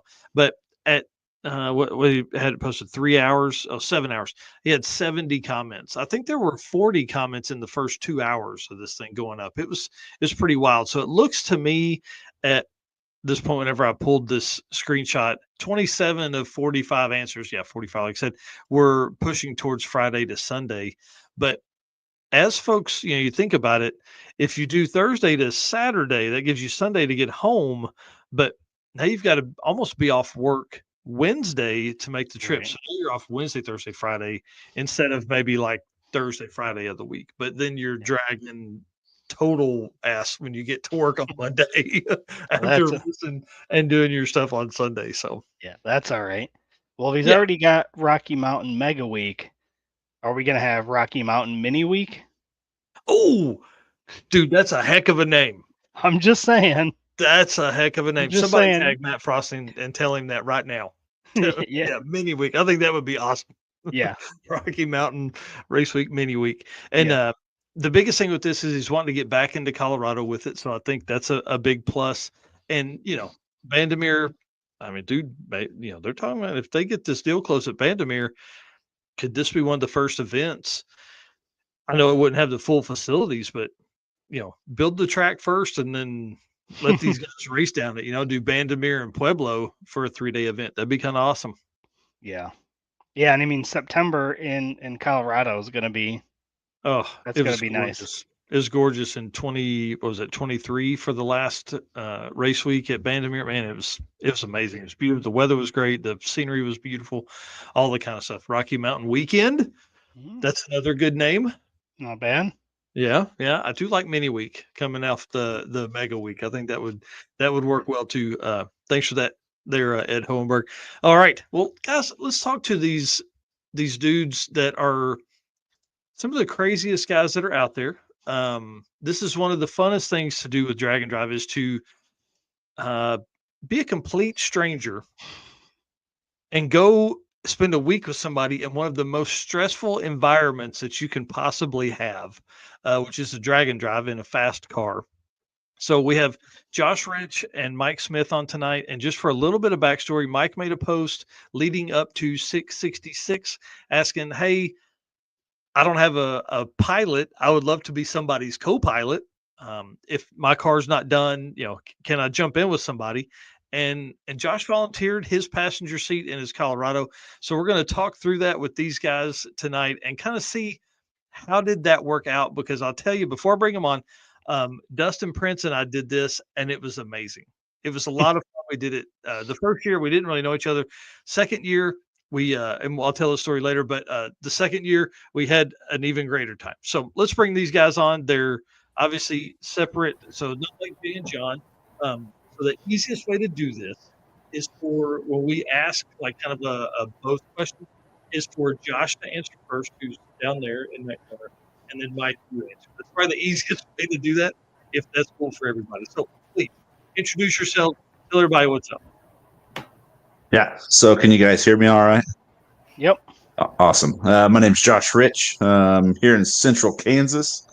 Been drag and driving, several years now, and had a pleasure of meeting Mike for Route 66. Yeah. How about you? Can you guys hear me? Yep. Okay, perfect. I'm Mike Smith. I'm out of Pocatello, Idaho. Nice. I've been following it since I was a kid, but I did Death Week last year, and that's how it all got started. I literally just showed up, tagged along, essentially sick warded without a sick ward, and then once we got around to this one, I had buddies from Death Week that offered to have me come ride passenger, bought plane tickets, and then they each had life events that came up. So made a post, and Josh was the one that had a passenger seat that was willing to take me in. Well, I want to talk about how that conversation comes up because you guys are wild. So, I mean, literally, even putting that out in the world is a big deal. So walk us through what's going through your mind. Like, are you hoping you find somebody, or are you hoping that maybe somebody doesn't take you up on that? Mike. Sorry, Mike. Okay. I'm like looking at Josh. We're ready to go. Yeah, no, I bought plane tickets, and like the wife shot me a look and she goes, "It says non-refundable. Are you going?" And I was like, "Yeah, for sure. Don't care. Gonna show up." And the Hail Mary backup plan was a Penske truck, and I was gonna have to actually turn it in halfway through because you're only allowed to have a Penske truck for a certain amount of days per miles. So I was gonna have to turn it in, and then I was planning on just like going and buying a cot, sleeping in the back, do it up, just chase along, do whatever. And there was like, I just went back and counted everything. There was 50 comments. There was almost 20 people that offered, but every one of them, like, not for anything. There was Sick Ward, and hey, you can come ride in my back seat. Hey, my Chris Paget, my wife and kids are coming along. They're doing Sick Ward, and we kind of got talking a little bit. And his boy was planning on riding in the passenger seat, and I was like, I'll give it to him. I'll ride in the back. And that was hilarious. Like he eventually, and Josh was of course the last one to comment, and I hit him up and I said, hey, is this, what are we doing? And he was like, my normal co-driver, Dalen Cox, is he's gonna be doing Sick Ward. He's bringing his pickup. We're camping, which is what I did for Death Week. And I was like, you guys are my guys. Let's go. And there we go. How cool. That's awesome. So starting out, first question here. Did you guys actually talk on the phone before meeting in person, or did you guys just message each other back and forth? It was solely Facebook messages back and forth. There was no phone call. I counted them. We corresponded total. Him and I all together 12 times. Nice. The 13th one was me sending him a video of the very first pass during test day. Wow. That's awesome. But, all right, Josh, tell us a little bit about the truck, powertrain, how long you've had it, ETs, stuff like that. Yeah. So I've had the Colorado probably 3-ish years. It's had a couple different drivetrains in it. We went from a stock little Ford Great LS with eBay twins, made like 500 to the wheels, to where it was currently up until last night when the motor got yanked out of it. It was a Texas Speed deal. It was 408 stroker, had a turbo 400, single Force Performance 85 mil, made about 1100 to the wheels. Pretty well maxed out that little baby turbo. It's completely back halved, so behind the cab is completely tube chassis. It's got a 10 Soldier 4-link setup, no leaf springs, but cab forward, it's all stock Colorado, stock struts, and Mike and I kind of played around with that because that's the biggest downfall to that truck is the stock struts, coilovers, whatever you want to call them, in the front of that thing. There's no control, so trying to put 1100 down at the tree. This thing just, looks like a dolphin kind of going down the track for the first 60 foot. So that was one of our experiments. We were strapping the front down, and Mike was behind the ratchets trying to get this thing sucked down to where it probably 60 foot a little bit better. But yeah, it's nothing crazy. It's just a little Colorado. Did you say how long you've had it for? About 3 years. I bought it from a buddy here in town, and it was supposed to be just a little shop truck to put around, 500 horsepower, nothing crazy, and it kind of escalated quickly. Oh, Nice. it never happens. Yeah. Yeah. And did you win Race Week, Rowdy in Race Week? Yeah. So this year's 2.0, we won Rowdy Radial, and then we won the Quick 16 heads-up shootout on the last day on that tiny 26 850 tire. Jeez. Nice. And going quarter mile, right? That was quarter mile. We were really stretching the legs on that little tire, and they were shot by the end of the week.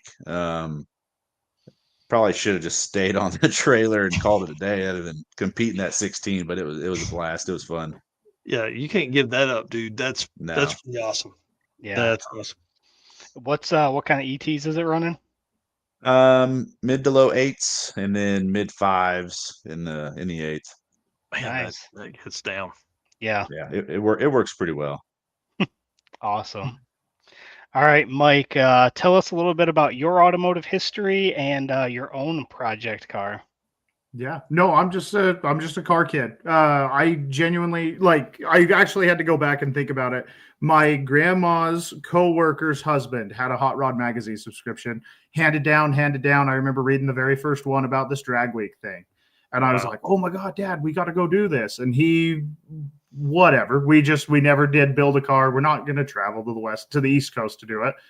And even traveling anywhere, we're in the middle, but and so, traveling anywhere to do it, it never lined up. And even as Rocky Mountain Race Week first came out, I heard the name. That's right there. That's right next to us. Mm-hmm. And it wasn't quite close enough. So I wasn't able to hit it. But yeah. Currently run a small, myself, a small business where I go and do mobile oil changes, work on cars, and then just build stuff. And we don't have tracks nearby. So I've never been able to find one facet and build something for it. I have had drift cars and had to go chasing it around, and had a drag car, and it was mostly for Mexico and all that stuff. And so it's just okay, lowered stuff, lifted stuff, whatever, just all of it, all the cars. How fun. Well, I think you made a post. What is this thing? Oh, that is the one. That is what we are putting together. It's horrible. That is essentially just off the trailer, trying to see if it was an inspiration. It could have been, dude. That looks money. Being the I guess the dream is to go do Hot Rod Drag Week. So everything is follow that class and studying it. Yeah, you can do the daily driver class and get into the bracket or do this or do that. The B gas has always seemed obtainable, and then keep going further. So what it will be soon-ish, hopefully, is B gas, NA, all sick week. I was talking about how I had this little 383 that I was putting together, and got home, and one of the old buddies from around town goes, "Hey, I've got this big block sitting here. What do you think?" And major hang up is you got to have the big lettering for the gasser. You got to have these, you got to have gold leaf lettering down the side. And I couldn't come up with the name. No, I don't want Rambler or whatever. And he says big block, they call it the Rat. And I'm like, oh. And so Radical Rambler is hopefully what it'll say. There you go. How it'll go. Dude, I dig it. That's cool. That's a long time ago. That hopefully the car looks a lot better now. I'm just horrible at taking pictures. That's okay. That's the way it goes. Well, let's talk about the week, because again, that's why you guys are on here. I love the story of just out of nowhere, two dudes meet up to take on 1,300 miles. So walk us through the week. How was day 0 and the meetup? So I think I didn't even realize it was bike at the time. I think I was in the staging lanes day 0 for, I don't know if we were testing that day or if it was day 1. But I think I was just sitting in my lazy boy lawn chair, scrolling on my phone, and then big burly Mike rolls up and introduced himself. And that was pretty much the first meeting on day 1. So he pulled in, and I kind of watched. There was kind of a gaggle of people that all kind of flocked around, shake his hand. The big thing is that freaking wheel falling off day 4. Day 4. He's got the picture in the corner up in there. Wheel fell off. 1320 made it their picture, video, everything, right? Whatever, header picture. And so there was kind of a little flock of people that wandered around, and I'd been out there for hours. And so I was like, okay, I'll let it die down. And you were walking up right behind me, Mike. You were right behind me with the camera, and I was like, oh, okay. And so you almost got, hey, I'm Mike, how you doing, on photo. And he kind of awesome. Josh doesn't talk, so he kind of gestures at the passenger seat, and I go and literally wiggle my hips. I'm like, all right, seems good. And then I was like, what do you want to do? And he's like, I'm just sitting. Okay. And so I just kept on wandering back and forth until it came time. And literally we didn't get teched in until they started running the test hits. And so in the tech line, we swapped it over, and that set us up. I saw how the trailer was organized, and I went, okay, got that. Put the tires back in, kind of looked over everything. And yeah, I didn't want to hurt Josh's feelings at all, but I kept on staring at it and going, man, bare bones. That thing is a Colorado with Colorado truck brakes on the front, drums on the rear. There's no sensors. As I don't want to hurt his feelings, but I was just like, oh my God, you're doing that much with this? But radiator mounted in the bed, turbos just barely cut around a V-band through the grill. Don't cut it big or mount it out there or anything. Just that's good. Yeah. I need just enough clearance. Yes. Yeah. So was there a moment, and when was that moment when you guys were like, we're glad we did this? Man, I don't know if I had a moment. I think just when you get to the track after, especially driving, if you drive 200-300 miles, in a Kirky with, big header in your face and it's just obnoxious, it really drains you. So when you get to the track, the last thing you want to do is work on this thing. So I was super, super thankful for Mike, helping out, swapping fuel, changing tires, trying to ratchet strap the front down.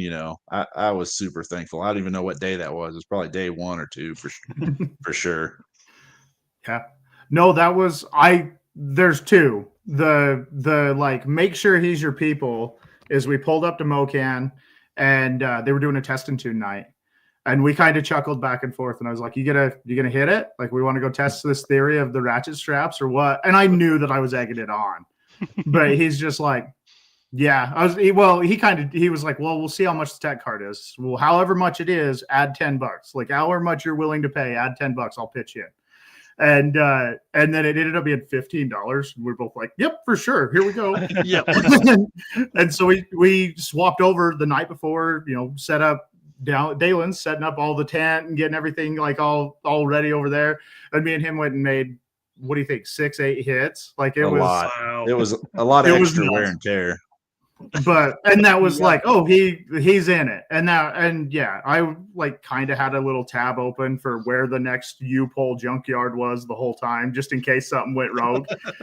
And then I did always keep an open line. Like, every day I'd go walk around the pits and be like, hey, glad to see you made it, for all the people that offered, because I flew out of Roswell. So I had, like, if his truck broke and he's, I don't know, a couple hours from the house, and he doesn't, and he wants to throw in the towel, I had to keep everything open. Like, hey, how you doing? Oh yeah. Can I still jump in? Yeah. Exactly. But That's yeah. awesome. Sorry. Follow up. Second part is the whole week. So they didn't do like real classes. They did classifications of your vehicle, and all week, he definitely didn't know, but I did go back up and talk to Tanya the very first day. And we had talked about whether it was like, who's going to put in for radial, who's going to put in for power adder, who's going to put in for Chevy, who's going to put in for this. And I just asked Tanya, and of course she isn't going to say anything, but she gives me this little thumbs up. And we put in for Chevy. And so we're standing in the awards, in the bunker. It's hot. Been 9 days of driving around, and he's still got to get home. I get to go back to a hotel and hang out, and all of a sudden they go, and the Chevy classification goes to, and he turns around and goes, oh, we got it. I was like, yeah, I think so. But yeah, that's awesome. Quickest Chevrolet, right? Yeah. Yep. Quickest person that said they wanted a Chevrolet. They wanted it to be called a Chevrolet. Yeah, well, fair enough. Well, congratulations on that for sure.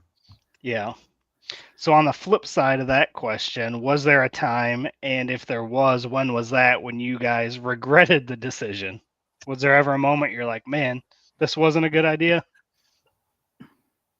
I don't. I mean, I'm pretty easy to get along with. So yeah, let me jump in for Josh. I talk as much as I'm talking on here in the truck. He'd be like putting on his headphones and hey, look, here's this, and he'd be like, and they just keep close. I'm like, all right. But and you immediately somehow telepathy picked up on it, Mike. The camping at the track.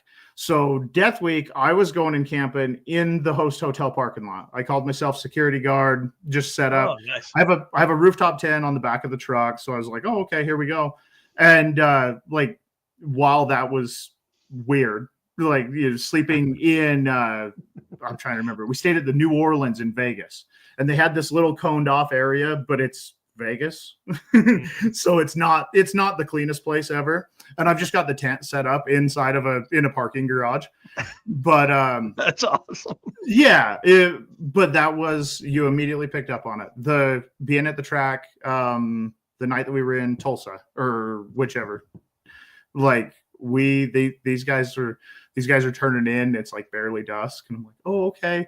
And so I'm out wandered around, but that's not if there's a beer to be drank or a fire to be had, a car to be worked on, that's you got it nipped in the butt right away.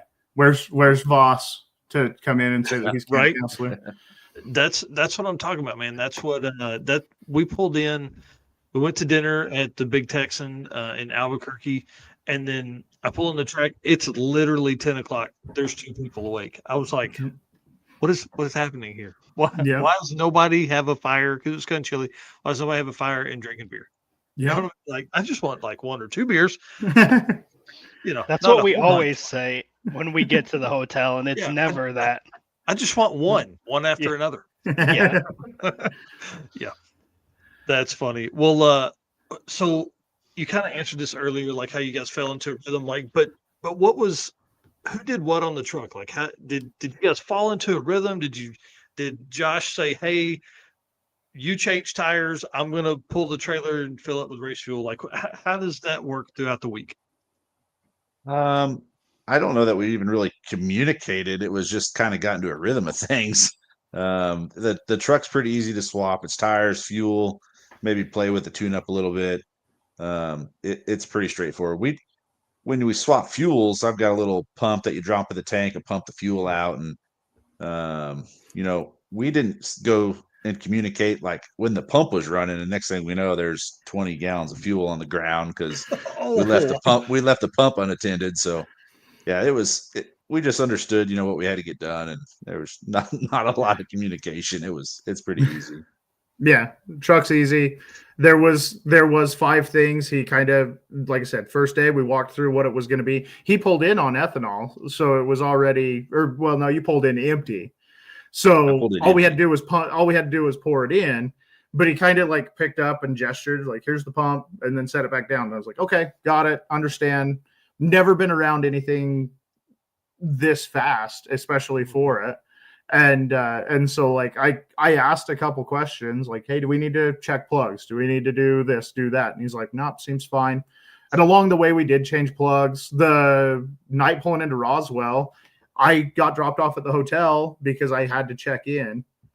And so he rode out. And then the next morning I get out there and I had my hotel friends and my camping friends. I had my hotel friends and my driving friends. So I had, crap, that's going to suck. The guy with the Zephyr wagon, I wish I had his name just looked up off the top of my head. I feel bad. Sorry if you're watching. I'll look it up. Go ahead. Keep telling the story. Anyways, he was my hotel friend. So he'd give me a ride out to the track in the mornings on the days that I couldn't find somebody else to take over a hotel. Miscommunications of the group of us from the beginning. Somebody, when they put my name on, confirmed every hotel. So the reservations couldn't be canceled, even if I called 48 hours a week in advance. So I was giving them like, hey, here's a reservation for a hotel. Put your credit card down. That way you're not billing my buddy. But anyways, yeah. So I finally show up and he's changing all of the injectors. I'm like, "Hey, that's my job." He's like, "No, I got these. You change the spark plugs. You change this. You change that." And we got it turned over in 20 minutes. Nice. Drew Williard. There you go. Yep. Drew. That's awesome. Sorry.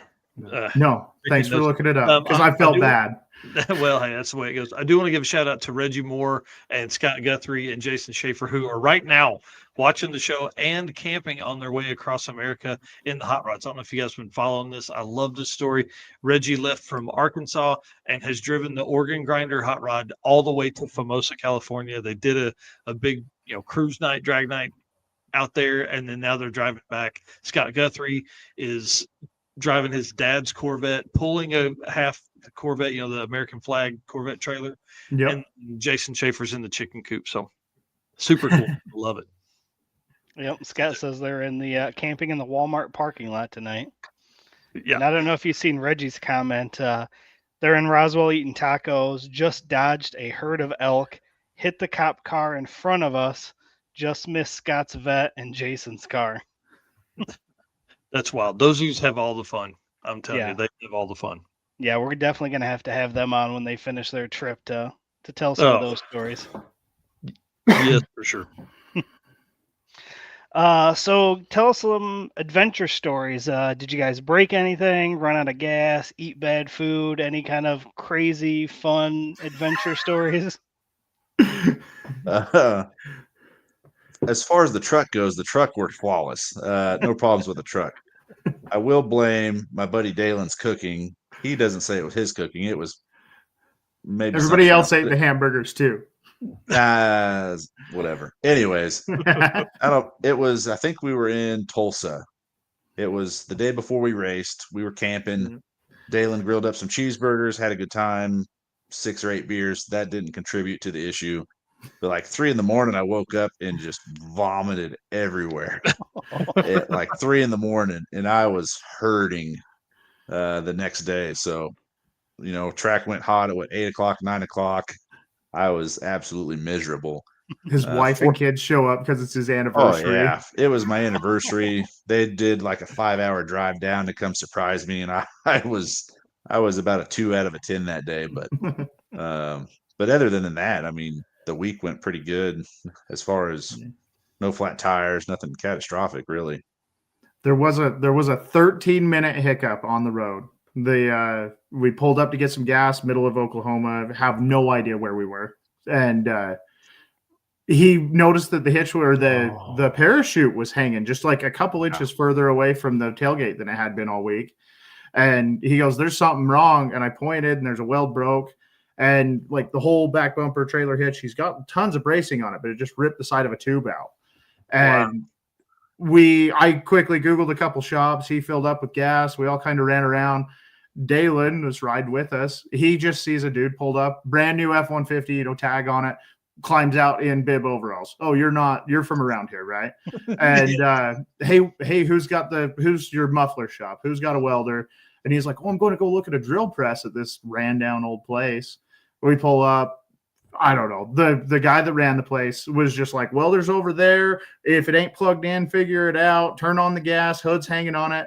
And it was literally 13 minutes from gas station to gas station. We welded it up, grabbed a chunk of. There was a heap to go way elaborate. There's a heap of scrap, and so I wander over and ask the guy again. And he's just pissed, like, don't bother me.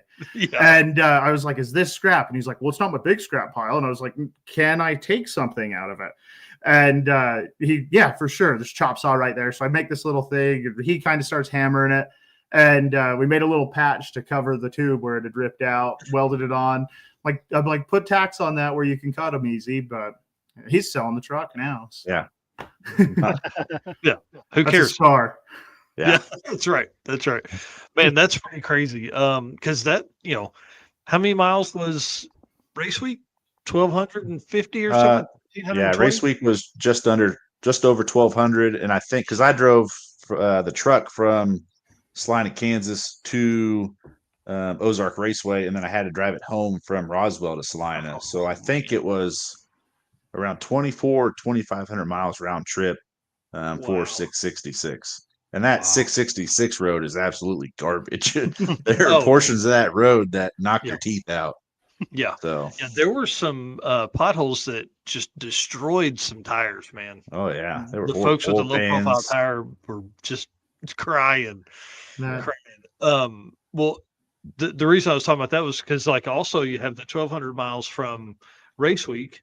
Now you've got this, you're probably 400 or 500 miles into, I think you were probably 300 or 400 miles into the trip at that point. So, now you're 1,500 miles on this truck. Man, that's crazy. Salina, Kansas to Springfield's what? Probably 250? Yeah, about 250, 300. Wow. Yeah. No wonder that thing kind of wiggled itself loose. That parachute's just hanging back there, just... I kept on begging to take it off. The freaking trailer hitch would get caught underneath it. So I'm like, "Can I take this off yet?" And he's like, "Well, it's part of the trip, it's part of the rig." But that was if it wouldn't have been there, we wouldn't have noticed. And if I would have taken it off, we probably wouldn't have noticed, and then the trailer would have been on the ground. Yeah, and so that's what I was going to ask next. So that's part of the trailer hitch itself then. Is that what you're saying? Oh wow. Yeah. We would have lost the fuel cell, the water box, and the hitch. We would have lost everything. Possibly the battery. Yeah, possibly the battery. That'll maybe taking you 24 minutes to repair. Maybe. How fun. Well, let's talk about Mike. What's coming up for you? What's an event you got on your list? What's the goal there? So the kids are super excited. I've got 2 little boys. I got a 7 and 4-year-old, and the kids are super excited about just wanting to go on one. And I don't want to sign up. Like, I don't want to force the wife to take time off and come with me and do all the stuff. And so I don't want to sign up to haul 2 kids around in the back of the car. So I'm thinking, as of right now, Big Sky Race Week, truck, camper. Like, I've got a truck bed camper. So we'll just go tag along. If I end up paying, I'll drive it down the strip with the camper on. It's tied down. Yeah. But then I'm like, it's going to be ready for 6 Smokies. I'm putting it in. They want all the gassers. We get our instant in if we want, per se. Yep. And so that's the game plan, is to do that one. And that one the wife wants to go on. So who knows who's in charge? Well, she is. If you don't know, she is. Yep, for sure. Yeah, 6 Smokies is going to be really neat, especially. So I do some stuff with Southeast Gassers with Power Tube TV, and we've been really leaning on them guys to come into drag and drive a little bit, because some of those, I mean, obviously they're car guys in a different level, but a lot of those guys have another car. A lot of those gassers wouldn't be good drag and drive cars, but they would they have other cars. So man, I would love to see some of those guys come over and really beat up on a bunch of drag and drive gasser guys. So that's I've been talking about B-Gas for 3-4 years. And this year Hot Rod Drag Week hurt my feelings, because I've had it billed as like, oh well, if I get an 11-second average car, which still a fast car, but if I get there, I'm like in the running. I have a chance. And because somebody had come up, and it happened on Death Week. We had a guy that had a really, really neat Falcon, and they just valve train. You build a gasser, you got to make it rowdy, and so valve train beats them up. Somebody who does a hero pass 850. And then they break, second day, third day. And then, finally this year they did a 940s. There was all 3 of the top 3 were 940 averages. Oh, out. Now I have to go 2 seconds faster. Yeah. Again, you've got to make the week though, man. You know how no, but if you're going to dream, I'm not going to not show up. But it was like, if you're going to do it, try, But, Yeah, I don't know. A low 11-second gasser with a big gnarly cam does great burnouts, high stall, and just let that thing eat, man. Burnouts for the kids, dude. That's what it's about. Josh has heard it 100 times, and I know that I'm missing so many people. The hero car has the people that I've been introduced to, the people that I've got to see. Yes, it's built because blasphemy, was well documented. Yeah. But it's going to be a stick shift car because Guido. And if I had my way, I'd build a BOP. I've talked to Rovic. I've talked Rovic's ear off about like, hey, what's the one I need to build? I've never been around one. So if I had my way, it'd be BOP, stick shift, and no trailer for Larry Larson. Why do you hate yourself, man? It's a horrible scheme. So the trunk lid actually comes like way down almost to the bumper. And so I took that's like one part that is absolutely finished. It's done 100, in my brain anyways, is trailer fenders that are C-notched in. So the back of it will look like Baja. Like I'll be carrying 2 drag tires mounted, strapped down to the trailer or to the trunk lid. Oh, that'd be cool. I like that. That'd be kind of neat. It'll be done. We'll get there. Yeah. So speaking of what's left on the car, everything. It is there. Like it is all there, but it's just a matter of getting some miles, getting some stuff, and then signing up. The sellout. We can talk about it. The sellout in 2 minutes thing. Yep. Hopefully just more exposure, get you closer to it. And you guys saying, hey, this one's coming up next week. This one's coming up. Then I can sit around and hit refresh every 2 seconds and see what happens. Yeah. Get a herd of people on it. There's nobody else. I don't know of anybody else in my town that is doing it. So I can bring all my car buddies over and we'll set up and hit refresh and then put my name in when it bites. There you go. You know, it's really fun. Like we kind of in the same situation where I live. There's not a lot of drag and drive guys, and the ones that are, I'm friends with. So Yeah. everybody else, we should all do that same thing. Just come over to the house. Well, we need to go to somebody else's house for internet. But, jump on there and just do. You know, everybody hang out and make it a party. That'd be Heck cool. yeah. Whatever you'd want to call it. Yeah. What do they call the fantasy league? Yeah, something, whatever right? the draft, whatever I don't know. I don't do stick and ball sports, but Exactly. I stumbled on it 3 times. yeah. Well, let's talk about this new truck because this thing is crazy.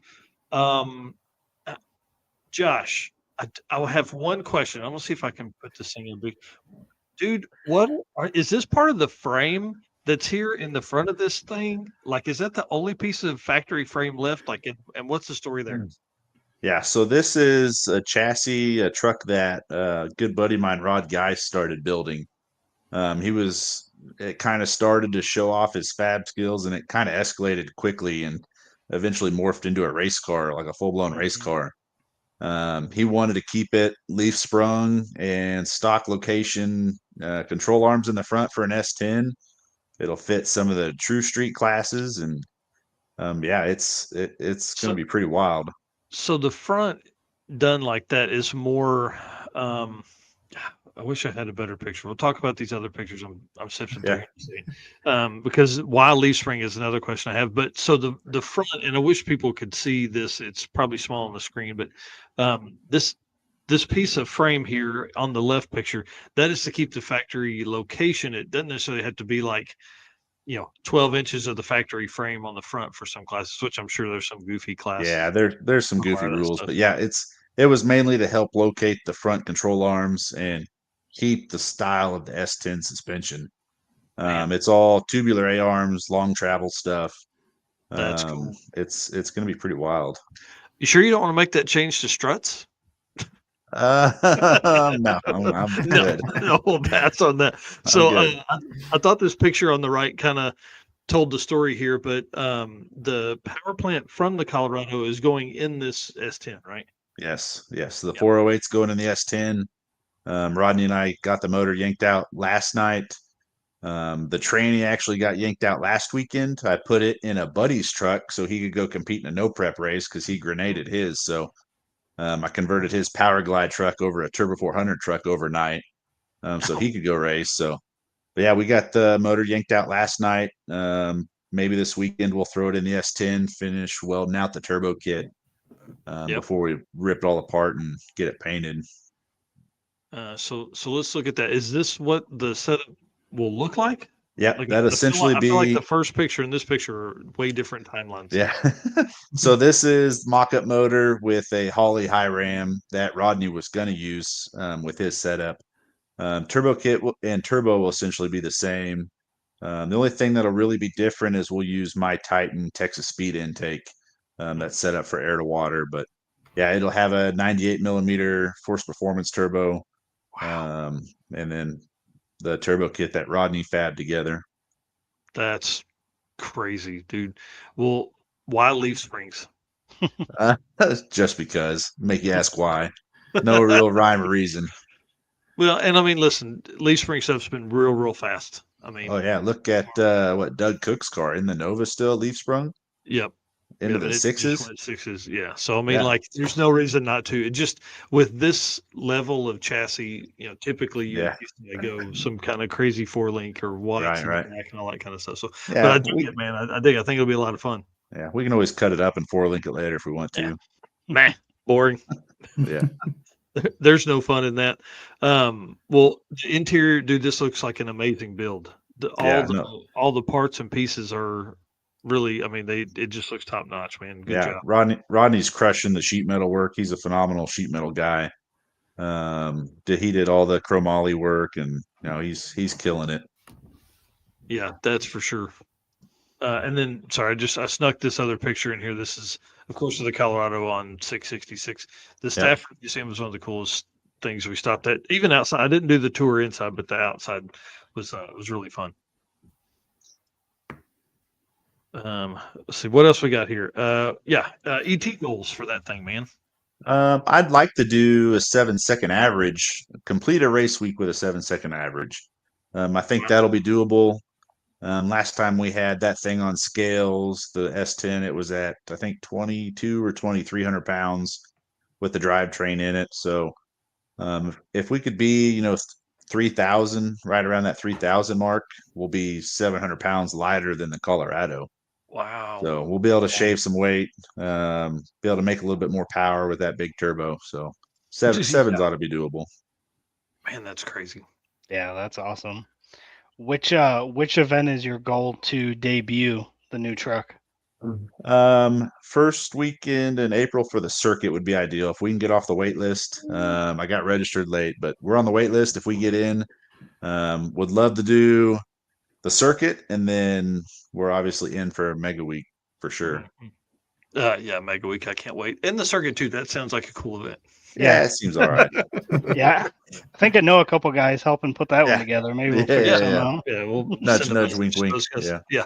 I'll tell you, the wait list grows daily, obviously, but like we tell everybody, man, keep working on your shit. And we haven't had to turn anybody away. We probably should have last year, just because we're over our number, and that cost me.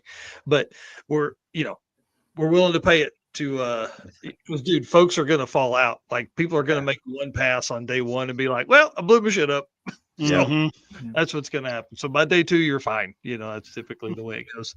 I want to say thanks for coming on tonight. Where can people follow y'all? Where can people see all your adventures and stuff like that? So if they want to add me on Facebook, they're welcome to. They can go in and follow the shop. It's Flareside Performance. We'll try to do some more updates as far when we get the S10 moving along.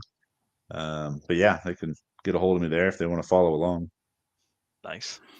And I'm horrible. I mean, you guys added me to Race Car Friends with a picture of my kids, and that's one of the things you're like, make sure you look like a car guy. And I'm like, I guess the beard counts. But yeah, I'm horrible. I'm going to get started on something, then I'll post it in the Race Car Friends group and be like, hey, come follow me, see what's going on. I don't know. We're in winter, as that picture shows. My 2-post lift is outside. So yeah, and I prefer it for most things, but man, it's like there are times where it's like, I'll give it a day. We'll see if the snow belts, or I'll bust out the propane torch next week and burn the ice off of the concrete. But yeah, that's crazy. You guys live in those kind of climates, man. I don't know how you do it. Yeah, you just put stuff away and then you ride snowmobiles. Well, hey, I could probably get into some of that. I don't know. Heck yeah. All right. Well, again, y'all, thank you very much. I want to stay in touch. We will. You guys follow us. We'll follow you. All that kind of cool stuff. I want to be definitely kept up to date, but I want to have you guys back on. I want to hear what's coming 2025, all that kind of cool stuff. So when you have updates, man, please let us know. Heck yeah. I actually cut in on Josh. I sent him a message last week, and I was like, hey, so if your builder doesn't, if your buddy isn't going to come along, like, let me know. I'll ride with you. And that is one good question. How many days after the event did you not talk to each other? Oh man, I don't even know.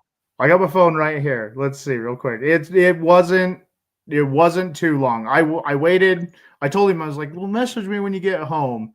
And I waited 2 or 3 days and eventually was like, hey, see and post on Facebook. I'm like, you made it home, huh? But I was probably still asleep. Oh, yeah. Oh, no, I sent him so there was supposed to be an Elvis Presley's abandoned thing. And the week that it was supposed to be abandoned in Roswell at that airport. And we were all kind of looking around for it. And VinWiki put up a video saying that it had moved. It had sold and moved like a couple days before we got there. So that was 3 days later. It really wasn't too bad on us, I don't think. But that's cool. All right, guys. Thank you so much again. I appreciate y'all coming on. Thank you. Oh, hang on, Mike. You said on day 0, like, I got a whole bunch of edit of the Colorado put together. I got a whole bunch of film of it. How soon? And I know that we're not the only ones, so there's probably a bunch of coming down the pipeline stuff. Yeah, I was gonna say tomorrow, but I can't do that because that stuff's easy, really, pretty much. Because the way I shot it, so I would think maybe Friday or early next week, and I'll move it to the top of the list to get it. No, and it's not Because I necessarily should have had his. it done It's tonight. all I of them. wasn't even thinking about it. I wasn't even thinking about it. I could have had it done for tonight. We could have watched that. That would have been a great way to lead in. Yeah. Yeah, It. no, and it's like it's not just his. You were right there. Like you were within a minute of me being like, "Hey, by the way, I'm Mike," and awesome. And then you popped up, and I kind of stepped back and was like, "Hey, by the way, we had talked on Facebook. You and I had talked on Facebook, so it was like, oh, by the way, I'm the guy. He picked me up, and so how cool. Been looking for videos. I got him. Jesse does a quick one on day 4. I was like, hey, interview this guy. He's going to be famous someday. So, well, dude, he's fast enough to be for sure. That's for sure. Yeah. Yeah, y'all have earned it. All right, guys. Thank you so much. We're going to close this thing out. If you guys want to hang out backstage, Jay's backstage. He's back on. We'll talk for a few minutes after the episode is over and just kind of hang out for a second. But let us close this thing out. Yep. Dude, what a fun show tonight, man. Yeah, tonight was actually really good. I think everything flowed really well and had a lot of fun conversations. Yeah, and we have lately not been we haven't been having a lot of guests just simply because there's been so much news and all the stuff that has been going on in the community and things like that. But I'm excited to get back into this rhythm. We're already working a couple weeks ahead to figure out who's going to be on for next week. We messaged Graham Hayes. Hint, somebody tag Graham Hayes in this. Tell him to listen to this. I'd love to have him on, tell some stories. That was kind of a suggestion on your end. That's a great name to have on here. And then we're going to have what's his name from Excess Power from the battery company? Yeah, I think Remy. Yeah, Remy. Going to have him on. Eric did some photography work for them for their PRI booth, so it's going to be kind of cool. And we haven't really ever dove into battery needs and voltage and all the stuff that's required for that, because I would think as that kind of company, you're looking at a drag and drive community going, hey, how can we use that community to better our products and extend the life of these things, and how do they deal with vibrations and all that kind of stuff? So anyways, dude, I feel like I've talked all night, man. Do you want to lead us out? Yeah, I can do that. All right. As always, we've had great chat going all night, so appreciate everybody, all of our race car friends for tuning in for almost 2 hours now. So appreciate you guys keeping everything going, keeping the chat going. And like always, we can't do this without our sponsors: Summit Racing Equipment, Molly Motorsports, Driven Racing Oil, Car Chains 3D, WAF Racing, Performabuilt Transmissions, JayWire Solutions, Howard's Cams, Sweet Patina, Power Tube TV, and Racing Junk. Thanks, everybody, and we'll see you guys next week. Yep. All right. See you guys. Sweet.